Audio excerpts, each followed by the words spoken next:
Bonsoir à tous, nous sommes le mardi 13 septembre. Merci de nous rejoindre pour cette nouvelle édition du 7-8 Le Journal. On commence tout de suite avec les titres. Problème dans les transports publics à Saint-Quentin en Yvelines. Aujourd'hui, la ligne C du RER et les lignes N et U ont été fortement perturbées. Le point à suivre dans cette édition. Et le dépôt officiel des candidatures est terminé pour la primaire de la droite et du centre. Dans les Yvelines, 3 élus étaient engagés. Nous y reviendrons. Et enfin du vélo avec l'inauguration de la Vélocénie, cette piste cyclable qui relie Paris au Mont-Saint-Michel en passant par les Yvelines. Et je vous le disais en titre, la circulation des trains a été fortement perturbée ce mardi 13 septembre en gare de Saint-Quentin en Yvelines. Une perturbation causée par la coupure de la ligne U dans les deux sens de circulation. Près de 55 000 voyageurs ont été touchés selon les chiffres de la SNCF. Les précisions avec Nicolas Dandry et Mickaël Midoro. Difficile de se rendre de Saint-Quentin en Yvelines à la Défense ce mardi 13 septembre. La ligne U est coupée dans les deux sens de circulation depuis 4h35 du matin. En cause, une panne d'aiguillage au niveau de Porche-Fontaine. Ce dysfonctionnement a aussi posé des difficultés sur le RER-C. Aucun train ne peut circuler entre les gares de Viroflay-Rive Gauche et Saint-Quentin en Yvelines. Les passagers doivent avoir recours à des alternatives, notamment la ligne N, entraînant certaines conséquences. J'ai plein d'amis du coup qui se sont fait avoir et qui sont arrivés grave en retard en cours. Je suis venu aujourd'hui à la Défense, j'ai vu que la ligne était interrompue, donc c'est la merde quoi. Donc j'ai dû retourner à Nation, puis j'ai pris d'autres itinéraires quoi. Je confirme que j'ai eu des gros problèmes ce matin. Je suis arrivé 1 heure en retard au travail. J'ai eu 1 heure de retard et forcément mes boss sont pas très contents. À un moment, on en a un peu marre quoi. Ouais. On se demande s'il faut pas acheter une voiture et arrêter les transports en commun. Pour se rendre à la Défense, il est conseillé d'emprunter le RER-C puis le tramway à partir d'ici les Moulineaux. Les agents de la SNCF sont actuellement sur le terrain pour réparer le système. Le retour à la normale du trafic sur la ligne U devrait se faire ce mercredi 14 septembre. Et sur la ligne du RER-C, le trafic reste interrompu de Viroflay, rive gauche, vers Saint-Quentin en Yvelines jusqu'en fin de soirée. En conséquence, les trains à destination de Saint-Quentin en Yvelines sont terminus en gare de Juvisy et cela jusqu'à la fin du service. Pour ce qui est de la ligne U, le trafic est également interrompu sur l'ensemble de la ligne. Les gares de Versailles-Chantier, de Saint-Cyr et de Saint-Quentin en Yvelines sont accessibles par les trains des lignes N en gare Montparnasse. Et à présent, retour sur la venue de François Hollande et de la ministre du Travail, Myriam El Khomri, hier à Saint-Quentin en Yvelines, dans les locaux d'IFOCOP, centre spécialisé de la formation professionnelle pour adultes. Une visite officielle pour parler du plan 500 000, une partie du plan d'urgence pour l'emploi lancé en janvier, dont l'objectif est de doubler le nombre de formations pour atteindre 1 million cette année. 1 milliard d'euros a été alloué à la mise en œuvre des actions régionalisées selon l'Élysée. Pour François Hollande, l'objectif de 500 000 formations sera atteint. Toujours selon lui, les 13 régions françaises se sont engagées dans ce plan et le nombre de personnes inscrites en formation a augmenté de 70% entre décembre 2015 et août 2016. Et politique toujours avec la primaire de la droite et du centre. On connaît désormais le nom des 8 candidats qui ont reçu les parrainages nécessaires pour espérer être candidats à la présidentielle. Dans les Yvelines, 3 élus étaient en course pour des fortunes diverses. À chaque fois, le point avec Nicolas Dandry et Haussmann Vanderdey. Il sera finalement le seul Yvelinois en lice pour la primaire de la droite et du centre les 20 et 27 novembre prochains. Jean-Frédéric Poisson bénéficie d'un statut particulier dans cette campagne. En qualité de président du Parti chrétien-démocrate, il n'était pas soumis à l'obstacle des parrainages, une aubaine pour l'ancien maire de Rambouillet, déjà en campagne depuis plusieurs mois. Une nécessité dans la mesure où je n'ai pas trouvé de candidat qui défende une vision proche de la mienne. Si ce candidat s'était présenté, je l'aurais soutenu.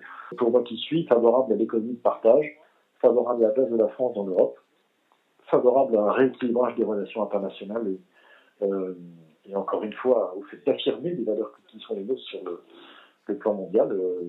J'ai une vraie différence à l'égard des autres candidats et je suis seul à apporter cette différence. Donc oui, c'est effectivement une nécessité de ce candidat. Lui n'avait que peu d'espoir de réunir les parrainages nécessaires. Pour le souverainiste Jacques Millard, député maire de Maisons-Laffitte, l'essentiel était ailleurs. Pour faire un candidat à la présidence de la République, ou même un président de la République, on ne se lève pas le matin, je dirais 6 mois avant, en disant je vais y aller. Tout ça, ça ne tient pas la route. Donc, en ce qui me concerne, et j'ai atteint mon objectif, c'est d'être dans le pré-débat, pour m'exprimer sur les thèses qui sont les miennes, à savoir le rétablissement de la souveraineté de la France. Henri Guénaud parlait d'escroquerie démocratique pour évoquer la primaire. L'ancienne plume de Nicolas Sarkozy a échoué lui aussi à rassembler les parrainages suffisants sur sa candidature et a donc décidé de se présenter seul à l'élection présidentielle. Le député de la 3e circonscription des Yvelines, qui n'a pas donné suite à nos demandes d'interview, devra désormais relever un autre challenge, obtenir le soutien de 500 élus locaux pour espérer devenir président de la République. Et le mouvement politique En Marche d'Emmanuel Macron prend de l'ampleur. L'ex-ministre de l'économie pourrait bientôt annoncer officiellement sa candidature dans la course à l'Élysée. Il rallie de nombreux soutiens dans toute la France comme dans les Yvelines. Sur notre territoire, il serait près de 20 000 à avoir rejoint le mouvement En Marche d'Emmanuel Macron, selon son responsable Aziz-François Ndiaye, référent yvelinois. Je vous propose de l'écouter. Il était hier l'invité de Wilfried Richy dans le 7-8 Les Invités. Beaucoup étaient en attente de la sortie du gouvernement d'Emmanuel Macron. Et je peux vous dire que sur la seule journée de sa sortie, 12 000 adhérents supplémentaires. C'est colossal. Donc là, on parle à l'échelle nationale. À l'échelle nationale. Sur le département? Sur le département particulièrement, on n'a pas encore les chiffres. Normalement, ça devrait sortir très peu de façon ciblée. Mais nous sommes aujourd'hui à 75 000, un peu plus, d'adhérents sur l'ensemble du territoire. Je peux vous dire que le département des Yvelines est très très mobilisé et nous faisons, je pense, partie des premiers départements en termes de nombre. Et particulièrement, ce qui me frappe dans cette mobilisation, c'est que nous avons des gens qui viennent de toute catégorie sociale. Ce que j'allais vous demander, le profil un petit peu des... De tout âge, toute catégorie sociale, de tout âge. Et beaucoup avec un fort taux de premier engagement. C'est-à-dire qu'aujourd'hui, ce qui est frappant, c'est qu'au moment où les Français se désengagent de la chose politique, nous avons de plus en plus de gens qui nous rejoignent et pour qui c'est le premier engagement, ce qui est mon cas d'ailleurs. Si je peux vous donner un chiffre approximatif, je dirais, en faisant un petit calcul à partir de ceux qui sont sur Versailles, sachant qu'on a à peu près une douzaine d'agglomérations, on tournerait autour de 15-20 000, ce qui est quand même assez important sur le département des Yvelines. Ce qui est quand même assez conséquent. Ce qui est très conséquent. Samedi, nous avons réuni les membres qui souhaitaient participer aux réunions qui vont venir et dans la phase de structuration du parti. Nous attendions, X personnes et nous avons eu x3. Et prenons à présent à la direction de Coignères plus de sécurité. Pour la ville, c'est la volonté du maire. La décision a été prise avant l'été. Un poste de police municipale va être créé et va s'ajouter aux 3 emplois à temps plein ASVP déjà existants. On écoute tout de suite les précisions du maire Jean-Pierre Sevestre. Cette nouveauté est selon lui nécessaire pour la commune.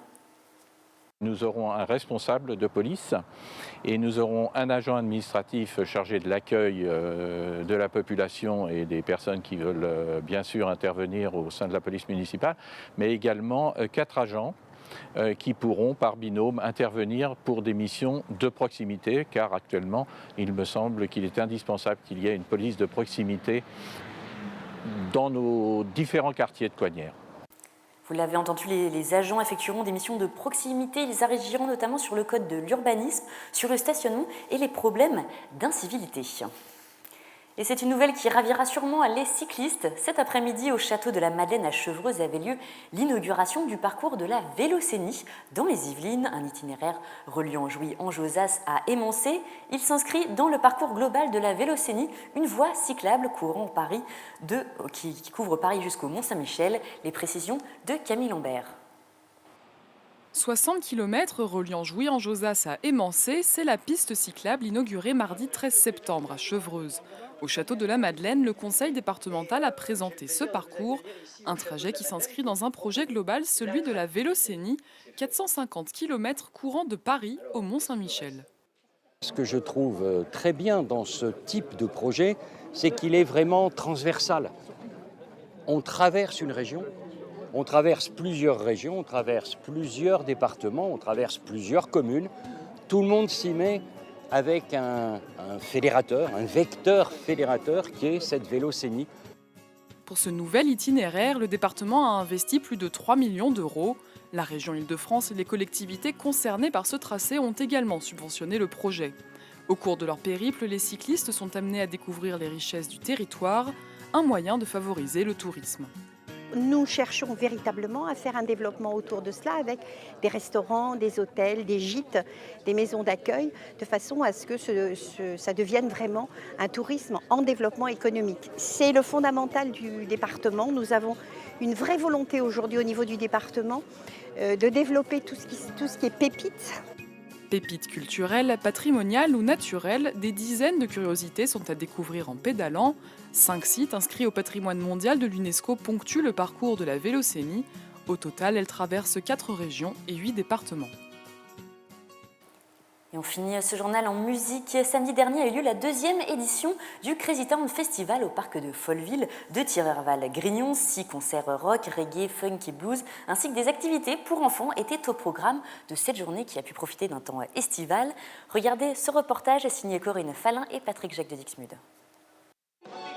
Pendant 45 minutes de set, le groupe de reggae Mal Mal a fait vibrer les planches du festival Crazy Town, organisé pour la 2e fois dans le parc de Folleville de Thiverval-Grignon. L'occasion pour les 7 membres du groupe yvelinois de faire passer leur message près de chez eux. Un message d'unité, donc c'est des grandes phrases mais ça reste toujours des bonnes valeurs. Donc l'unité pour toute la communauté. Donc on est content de jouer avec plein d'autres groupes, plein de styles différents.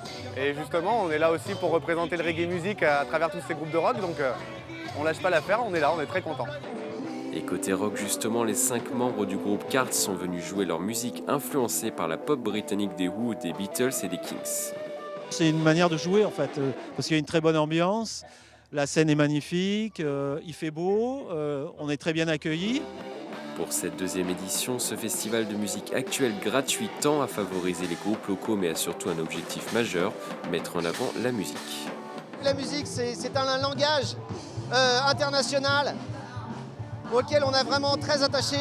Et donc c'est avant tout la musique et l'art musical. 40 bénévoles et 40 musiciens ont œuvré cette année pour célébrer la musique au cœur des Yvelines. Une nouvelle édition de ce festival est déjà prévue pour 2017. C'est à présent la fin de cette édition. Je vous remercie de nous avoir suivis. Je vous retrouve demain pour une nouvelle édition du journal et vous souhaite une excellente soirée.